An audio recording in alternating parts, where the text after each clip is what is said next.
Real estate market దేశంలో రోజురోజుకు పుంజుకుంటూనే ఉంది.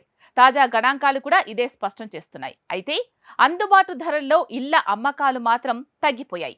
ఇదే సమయంలో ఇళ్ల సరఫరా గణనీయంగా ఉన్న నేపథ్యంలో అద్దె రేట్లలో వృద్ధి మందగించింది. ప్రధాన నగరాల్లోనూ ఇదే స్పష్టంగా కనిపిస్తోంది. తాజాగా అనరాక్ రిపోర్ట్లో ఇదే తేలింది కూడా. హైదరాబాద్లోనూ గతంతో పోలిస్తే కాస్త తగ్గిందని చెప్పొచ్చు.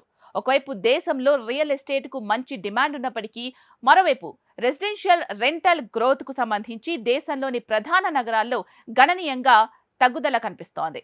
2024 క్యాలెండర్ రెండో త్రైమాసికంలో అంటే ఏప్రిల్, జూన్ ముఖ్య నగరాల్లో అద్దె వృద్ధి మందగించింది. ఇది దేశంలోని రియల్ ఎస్టేట్ మార్కెట్ను ప్రభావితం చేస్తుందని చెప్పొచ్చు.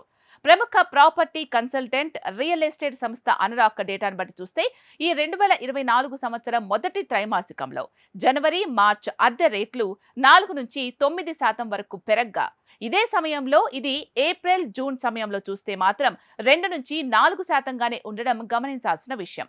రెసిడెన్షియల్ మార్కెట్లోకి కొత్త గృహాల సరఫరా గణనీయంగా పెరుగుతుండడమే ఇలా అద్దె రేట్లు తగ్గించేందుకు దోహదం చేస్తుందని తెలుస్తోంది. అంతకుముందు కూడా ఇలాగే ఇళ్ల సప్లై పెరగడం అద్దె రేట్లను తగ్గించిందని ఉదాహరించింది. ఇప్పుడు కూడా సరిగ్గా అలాంటి పరిస్థితే కనిపిస్తుందని పేర్కొంది. హైదరాబాద్ నగరంలో గచ్చిబౌలి నగరాల్లో చూసినట్లయితే 2024 రెండో త్రైమాసికంలో సగటున అద్దె రేట్లు 3% మేర పెరిగాయి. ఇది 2024 తొలి త్రైమాసికంలో చూస్తే 5%గా ఉండడం విశేషం. ఇళ్ల సప్లై విషయానికొస్తే 2023లో మొత్తం టాప్ 7 ప్రధాన నగరాల్లో 4,35,000 ఇళ్ల సప్లై జరగ్గా, ఇది 2024కు వచ్చేసరికి దాదాపు 5,31,000గా అంచనా వేస్తున్నారు. అద్దెలు తగ్గుముఖం పట్టడానికి ఇది ఒక ప్రధాన కారణంగా చెబుతున్నారు రియల్ ఎస్టేట్ నిపుణులు.